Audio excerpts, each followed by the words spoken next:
ایک بات تو یہ کر دی. دوسری بات جو میں امپورٹنٹ بات کرنا چاہ رہا ہوں کہ یہ جو یعنی 8 فروری کے انتخابات کی ذکر کر رہے تھے, جنرل فیض حمید کا ہی یہ برین چائلڈ تھا کہ 8 فروری کے انتخابات کے بعد جو نتائج جس طرح وہ مینج کرنا چاہ رہے تھے اس طریقے سے وہ مینج نہیں کر سکے. خبر آ گئی جی بالکل. تو فارم 45 اور فارم 47 والا شوشہ جو ہے یہ جنرل فیض حمید کا برین چائلڈ تھا, اور اسی وجہ سے وہ شور مچا کر وہ چاہ رہے تھے کہ کسی طریقے سے جناب کہ ہم مینج کروں گا. انہوں نے یقین دہانی کرائی تھی عمران خان کو کہ میں مینج کر دوں گا اور یہ فیصلہ جو ہے سپریم کورٹ سے آپ کے حق میں دلوا دوں گا. تو اسی لیے سپریم کورٹ میں جو جوڈیشل کمیشن بنانے کی درخواست بھی یہ لے کر گئے ہوئے ہیں. تو یہ تمام کی تمام چیزیں ہیں, یہ ایک بڑی سازش تھی جو کہ انشاءاللہ بہت چند دنوں میں یہ بے نقاب بھی ہوگی, یہ منظر کے اوپر بھی آئیں گی. اور یہ فارم 45 فارم 47 والا جو رونا رو رہے ہیں, یہ بیسیکلی پرپس یہ تھا کہ سپریم کورٹ اتنا ایلوژن کریٹ کر دی جائے کہ سپریم کورٹ سے اپنے حق میں فیصلہ لے لیا جائے اور پھر ہم جو ہے چیزوں کو مینج کر لیں. ناظرین, اس پروگرام کے توسط سے ہم ہمیشہ یہ بات کرتے ہیں, وہ جنرل فیض ہو یا اس سے پہلے جنرل کیانی صاحب ہوں, جنرل پاشا صاحب ہوں, جنرل ظہیر صاحب ہوں, کسی نے بھی اس ملک کے قانون کو توڑا ہے, آئین کو توڑا ہے, وہ اگر اس کے اندر آتے ہیں نرگے کے اندر تو ان کے خلاف کارروائی ہونی چاہیے. لیکن حسن ایوب صاحب کی ایک کہانی ہے, لیکن حسن ایوب صاحب کے جو دوست ہیں بیرسٹر عقیل صاحب, وہ ایک اور کہانی سناتے کہ فروری 8 کو کیا کریں, لوگ پتہ نہیں پاگل ہو گئے ہیں, خام خام ایک شخص کی محبت میں وہ ہو چکے ہیں اس کا شکار, پتہ نہیں اس کا حل کیسے ہونا ہے. انہوں نے معذرت بھی لوگوں سے کہ پاکستانی قوم کو پتہ نہیں کیا ہو گیا, پتہ نہیں کس پیار میں مبتلا ہے یہ قوم بھی. میں معذرت کے ساتھ یہ بڑے دکھی دل کے ساتھ کہتا ہوں کہ ایک ایسا شخص جس نے ملک کو ہر فورم پہ, ہر جگہ پہ کوئی اس نے موقع ہاتھ سے نہ جانے دیا, اور اس کی پارٹی نے, اس کی جماعت کے جتنے بھی لوگ ہیں انہوں نے کوئی موقع نہیں جانے دیا. یہ فیکٹس میں نے آپ کے سامنے رکھے ہیں. یہ امریکہ میں جو قرارداد پاس کرائی گئی, پھر برطانیہ میں, پھر بھارتی جو ہے وہ صحافیوں کے ساتھ جس طرح کی گفتگو کی جا رہی ہے, یہ تمام تر وہ چیزیں ہیں جو آپ کے سامنے ہیں اور پاکستانی قوم کی آنکھوں کے سامنے ہیں, عوام کے سامنے ہے. لیکن پھر بھی ایک ایسی بے لوث محبت ہے اور ایسی ایک پیار کا یہ رشتہ ہے کہ اس کی میری تو سمجھ سے بالاتر ہے کہ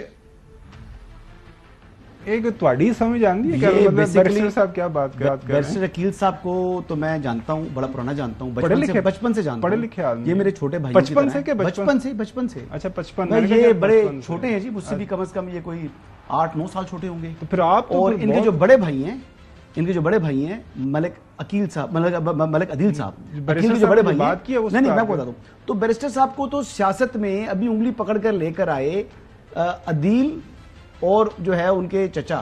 میں بات ابھی سیاست میں یہ نہیں ہے. صاحب صحیح کہنے ہیں, ابھی انہوں نے بہت کچھ سیکھنا ہے.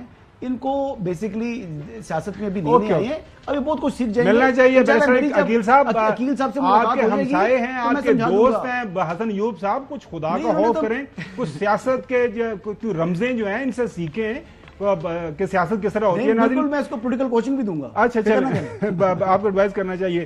ناظرین, آج ایک اور بیان ہم نے سنا مریم صاحبہ کا, اور بڑی مجھے تو کم از کم اچھا لگا. انہوں نے کہا کہ جی کل کو آپ میں سے بھی نوجوانوں سے وہ خطاب کر رہی تھی کہ کوئی چیف منسٹر بن سکتا ہے, میری جگہ پہ کے اوپر آ سکتا ہے. سنیے.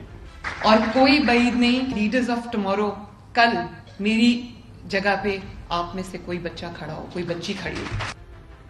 اس کے اوپر کچھ دوست کامنٹ کر رہے تھے, دیکھیں جی ان کے والد صاحب چیف منسٹر, پھر انہوں نے اپنے بھائی کو چیف منسٹر بنایا, پھر موقع ملا, پھر ایک اپنے بھتیجے حمزہ شہباز کو بنایا, پھر موقع ملا تو اب بیٹی کو بنا دیا ہے.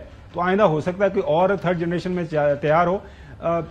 جب یہ سن رہے تھے یہ ساری خبر, تو میرے سامنے وہ ہم پروگرام ڈسکس کر رہے تھے نقوی صاحب, اس وقت جو ہے امریکہ کے اندر ڈیموکریٹس اپنا نامینیٹ کر رہے ہیں فارملی. وہ جو کنونشن ہوئی, ڈیلیگیٹس اکٹھے ہوئے, وہ سین سامنے دیکھ رہا تھا کہ پارٹیز کے اندر جب جمہوریت ہوتی ہے تو پھر کوئی سیاہ فام لیڈر بن جاتا ہے, تو کوئی بالکل جو ہے گورا لیڈر بن جاتا ہے, کوئی پاگل شخص بھی ہے, اگر وہ لوگوں کو جا کے بتاتا ہے اپنا کوئی نظریہ, کو بات کرتا ہے. ٹرمپ بھی اپنی پارٹی کا لیڈر بن سکتا ہے.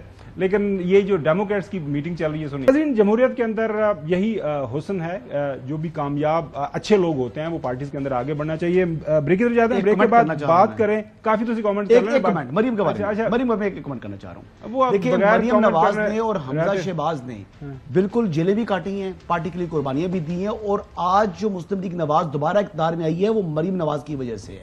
مریم نواز نے میں نعرہ لگا دوں بالکل مریم نواز نے اس وقت جو ہے وہ پارٹی کو زندہ کیا جب پارٹی بالکل لیٹ چکی تھی اور مریم نواز کی وجہ سے وہ بریک کے بعد بات کریں گے ہم